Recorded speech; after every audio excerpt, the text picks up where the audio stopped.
MLC కవితకు bail మంజూరు చేయడాన్ని స్వాగతిస్తూ నిజామాబాద్ జిల్లాలో బీఆర్ఎస్ జాగృతి శ్రేణులు సంబరాలు జరుపుకున్నాయి.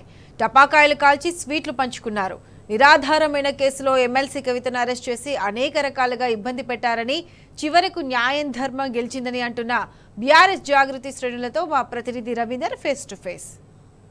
ఢిల్లీ మద్యం పాలసీ కేసులో అరెస్ట్ అయినటువంటి ఎమ్మెల్సీ కవితకు కొద్దిసేపటి క్రితం బెయిల్ మంజూరు కావడంతో ఆమె నివాస సముదాయంలో బీఆర్ఎస్ శ్రేణులు, జాగృతి శ్రేణులు సంబరాలు జరుపుకున్నట్టు స్పష్టంగా కనబడుతుంది. ఈ నేపథ్యంలో వాళ్ళ ఆనందం వ్యక్తం చేస్తున్నారు. గత 166 రోజుల నుంచి ఎమ్మెల్సీ కవిత గారు జైల్లో అక్రమంగా అరెస్టు చేయడం జరిగింది. ఇవాళ న్యాయం గెలిచింది, ధర్మం గెలిచింది.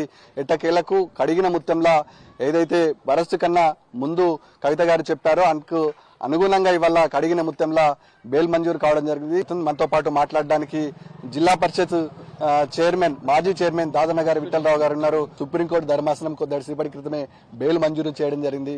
ఒక రాజకీయ ప్రేరేపిత కుట్రగా ఇవాళ కనబడుతుంది. ఎట్లంది ఓవరాల్ గా చూస్తే? ఈ రోజు మరో తెలంగాణ సాధించినట్టు ఉంది. ఎందుకంటే రాష్ట్రం మొత్తం, రాష్ట్రమే కాదు దేశం మొత్తం కవితమ్మ గారికి బెయిల్ మంజూరు చేయడం వల్ల మొత్తం దేశం మొత్తం మీద హర్షం వ్యక్తం చేస్తున్నది. ఎందుకంటే మేము మొదటి నుంచి చెప్తా ఉన్నాం, ఇది ఒక రాజకీయ కుట్ర. కవితమ్మ గారు ఎప్పుడైనా కడిగిన ముత్యంలాగా బయటకు వస్తారని చెప్పినాం. కడిగిన ముత్యంలాగా బయటకు వచ్చిండ్రు.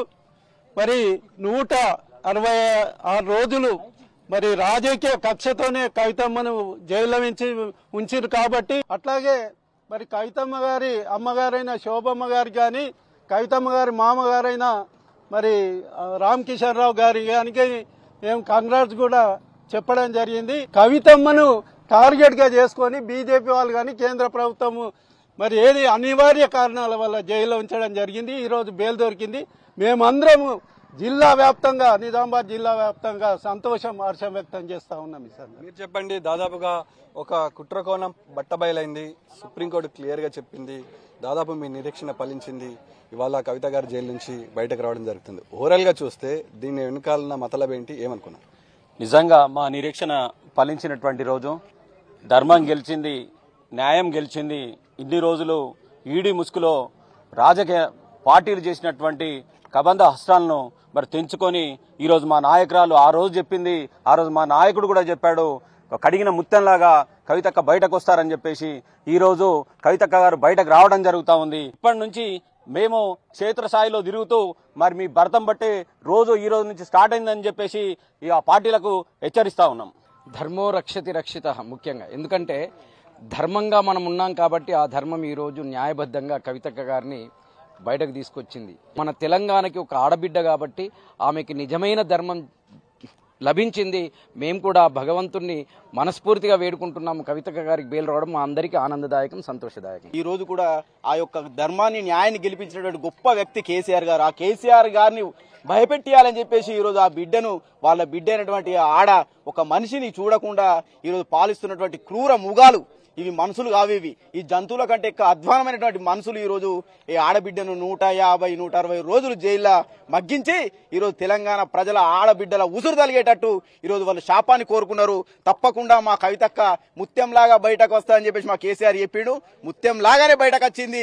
దానికి నిదర్శనం ఈరోజు సుప్రీంకోర్టు చేసినటువంటి ఏదైతే చట్టం ఇచ్చిందో, ఏదైతే తీర్పు ఇచ్చిందో ఆ తీర్పు మీద పూర్తి విశ్వాసంతో చెప్తా ఉన్నాం.